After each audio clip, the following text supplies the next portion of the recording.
Welcome back, Tammy. Thank you so much for the new purchase. So we're looking today at the shadow work reading. I have my mini deck for this purpose because we're going to have 10 cards here. And so I can put everything in camera. So the first card is always the bottom of the deck, the shadow card, the hidden energies. So I'm going to pull all 10 cards and then we will talk about them separately. And let's see. Okay, so the bottom card is King of Wands, Nine of Cups, Six of Swords, Six of Pentacles, the Fool, Four of Swords, the Sun, Two of Cups, the Hangman. No, I'm sorry, what the, because it was in reverse, so I was thinking maybe I'm looking at the Hangman. No, it's the Knight of Pentacles in reverse, and the last card is 10 of Wands. Okay, so let me see, everything is here. Okay. Now, the King of Wands, the shadow card, the hidden energies. The King of Wands usually represents really high level communication skills, expression, direction, leadership. I kind of feel like maybe you might be having difficulty sometimes expressing yourself adequately and not being able to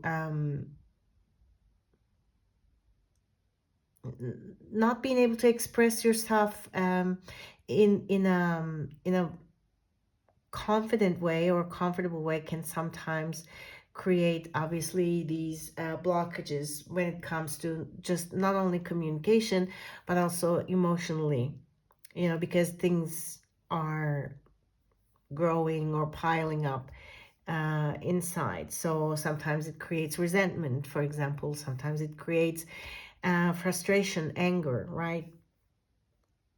And maybe loss of motivation too.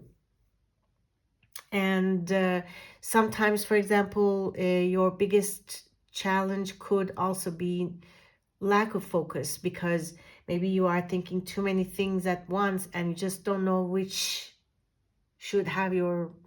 thing should have your priority. So, in a way, also the kings are the highest level court cards.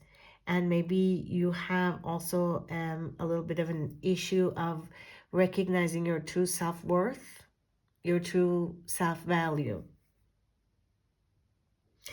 What does your inner child want you to know? Nine of Cups.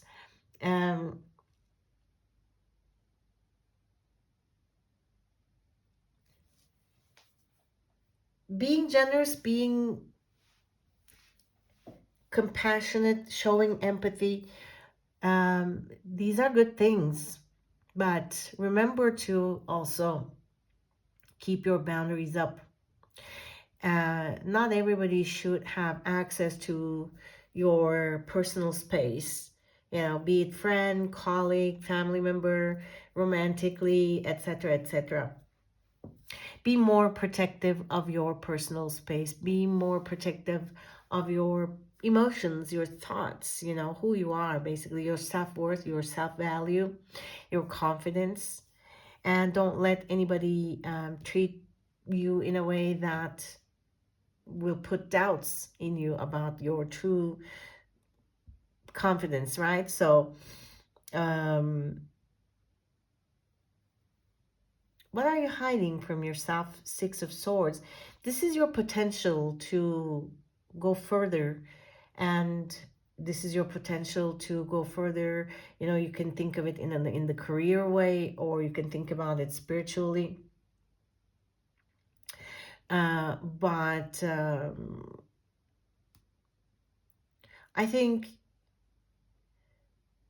sometimes you really know what your true potential is, but sometimes you just kind of like avoid that or dismiss that or don't give yourself enough chance.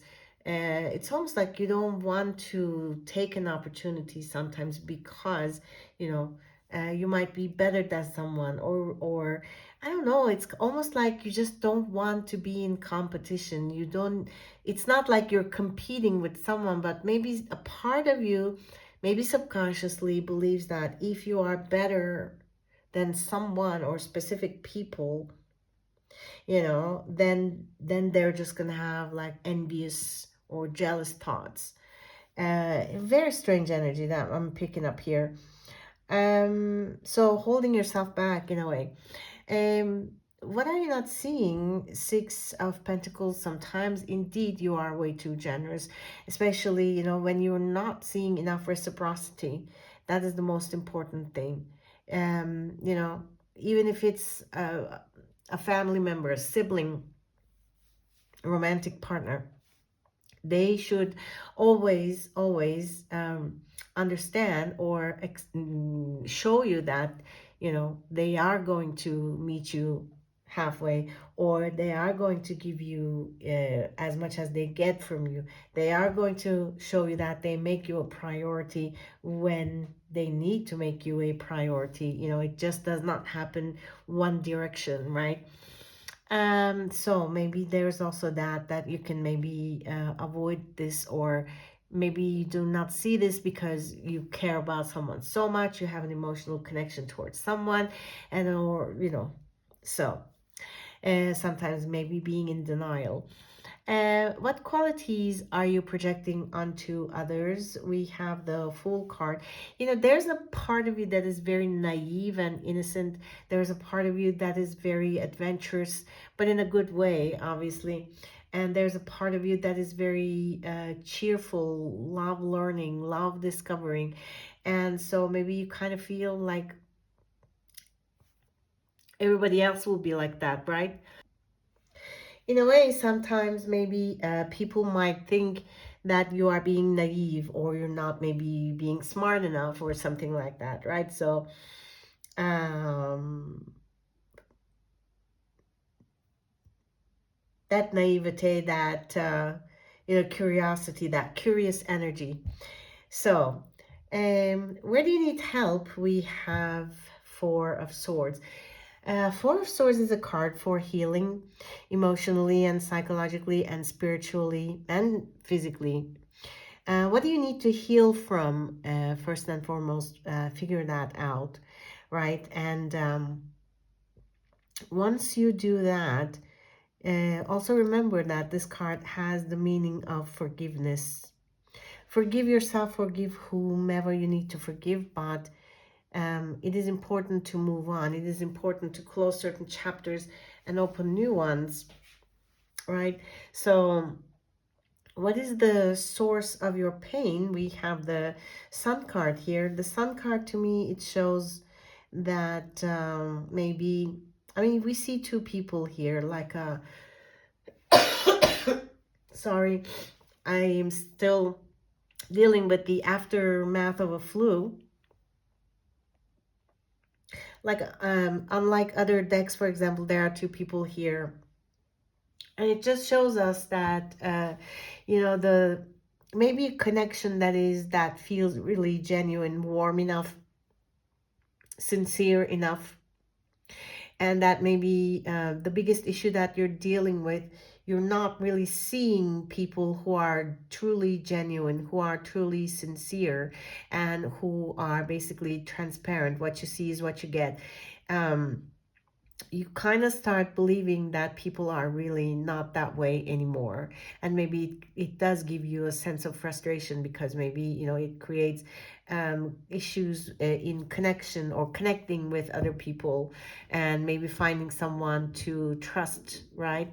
So what will you be able to achieve once you remove this pain? We have Two of Cups. Well, this is obviously learning how to make better choices, aligning yourself better with things and people who suits you better, who fit you better. So a new type of balance, in a more, I would say maybe in a more spiritually balanced way. I mean, you know, so um, how do you move forward? Wow, that is good. That is good that this card actually is in reverse, because upright, the Knight of Pentacles is the slowest moving energy. So basically, in reverse, it just means that uh, whatever was causing this slow movement, slow energies, um, should be eliminated. You know, now that you know the things that you need to focus on, the things you need to do to align yourself better with your, true desires, true passions and everything. And so to me, it looks like once you actually do that, things are going to start accelerating. And so this Knight of Pentacles basically is not going to be upright and slow. It is more like a, much faster than normal. So that is basically telling yourself, I'm not gonna wait for the right moment, or I'm not gonna wait for the right occasion, or I'm not gonna wait for this or that. I'm just gonna start moving. I'm just gonna keep going. And the last card is, what are the next steps you should follow? We have 10 of Wands. Again, look, in a very similar way. First things first, eliminate tasks, because it just shows that there are too many tasks you're dealing with, and maybe sometimes you're not able to see the path in front of you clearly. And make sure that you delegate whatever you need to delegate, and make sure that you're not wasting your energy, but you are giving your energy. There's a difference there, because there might be other things in life, in your life specifically, that maybe you might be wasting your energy on some things, instead of pulling back and just shifting that energy onto a door that is meant to open for you. There are some doors in your life that they will never open, and so learning how to let go is a good way to start doing that as well. Okay, so this is what I have for you. Talk to you soon. Bye.